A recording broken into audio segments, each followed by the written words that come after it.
Yerusalem terasa berbeda sejak Yesus tidak lagi berjalan di antara mereka.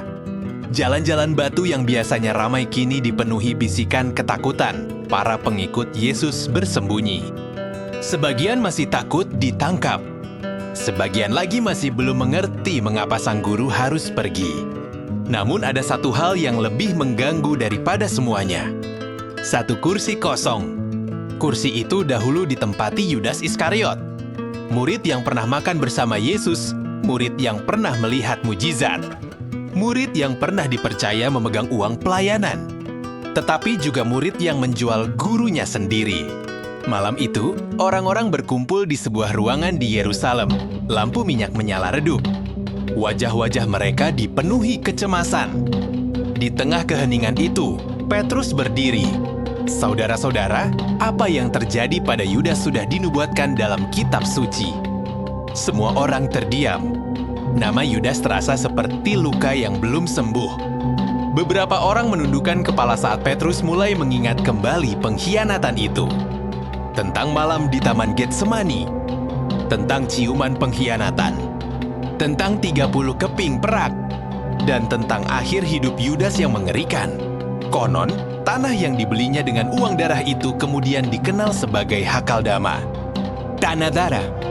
Sebuah tempat yang bahkan penduduk Yerusalem takut untuk mendekatinya. Petrus membuka gulungan kitab suci. Ada tertulis, biarlah jabatannya diambil orang lain. Ruangan menjadi semakin sunyi. Semua tahu maksud perkataan itu. Kursi kosong itu harus diisi. Jumlah 12 rasul dianggap penting. 12 melambangkan 12 suku Israel. Dan kini, jumlah itu tidak lengkap. Tetapi pertanyaannya adalah, siapa yang pantas menggantikan Yudas? Petrus selalu menjelaskan syaratnya. Orang itu haruslah seseorang yang sudah bersama mereka sejak awal pelayanan Yesus, seseorang yang melihat baptisan Yohanes, seseorang yang menyaksikan kematian dan kebangkitan Kristus. Dari sekian banyak pengikut Yesus, akhirnya muncul dua nama, Yusuf Barsabas yang disebut Yustus, dan seorang pria bernama Matias. Keduanya maju ke depan. Tidak ada sorak-sorai, tidak ada perebutan jabatan, hanya keheningan. Semua orang mulai berdoa, "Ya Tuhan, Engkaulah yang mengenal hati semua orang. Tunjukkan siapa yang Engkau pilih." Lalu undi dilemparkan. Semua mata menatap tangan Petrus. Detik demi detik terasa begitu lambat. Dana Kirinja. Nama itu disebut Matias. Ruangan itu langsung dipenuhi ucapan syukur. Matias kini menjadi rasul ke-12, pengganti Yudas Iskariot. Atau, benarkah demikian? Karena ada sesuatu yang aneh. Setelah peristiwa itu, nama Matias hampir tidak pernah lagi muncul di Alkitab. Tidak ada kisah besar tentang dirinya. Tidak ada surat yang ditulisnya. Tidak ada perjalanan misi besar yang dicatat. Ia seperti menghilang dari sejarah.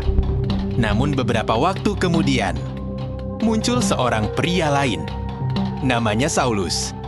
Seorang penganiaya jemaat. Seorang pemburu orang Kristen. Tetapi di jalan menuju Damsyik, hidupnya berubah. Dan sejak hari itu, ia dikenal sebagai Paulus. Aneh ya, justru Paulus yang kemudian menjadi tokoh terbesar dalam penyebaran Injil. Ia menginjili bangsa-bangsa. Ia mendirikan banyak jemaat. Ia menulis sebagian besar kitab Perjanjian Baru. Dan yang paling mengejutkan, Paulus berkali menyebut dirinya sebagai rasul yang dipanggil langsung oleh Tuhan.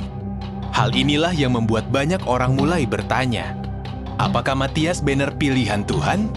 Ataukah para murid terlalu cepat mengambil keputusan sebelum Roh Kudus turun pada hari Pentakosta? Sebab pemilihan Matias dilakukan hanya berdasarkan undi, sedangkan Paulus dipanggil langsung melalui perjumpaan supranatural dengan Kristus. Beberapa ahli Alkitab percaya Matias memang sah sebagai rasul, namun sebagian lainnya mempertanyakan mengapa Tuhan tidak pernah lagi memakai namanya secara menonjol Dan teori yang paling kontroversial mengatakan, mungkin sebenarnya Pauluslah rasul pengganti Yudas yang sesungguhnya. Tetapi jika itu benar, berarti para murid bisa saja salah mengambil keputusan. Dan jika para murid bisa salah, apalagi yang selama ini kita anggap benar tanpa pernah mempertanyakannya? Mungkin sampai hari ini, kursi kosong milik Yudas masih menyimpan misteri. Dan pertanyaannya tetap sama, siapa sebenarnya rasul ke-12 yang sejati?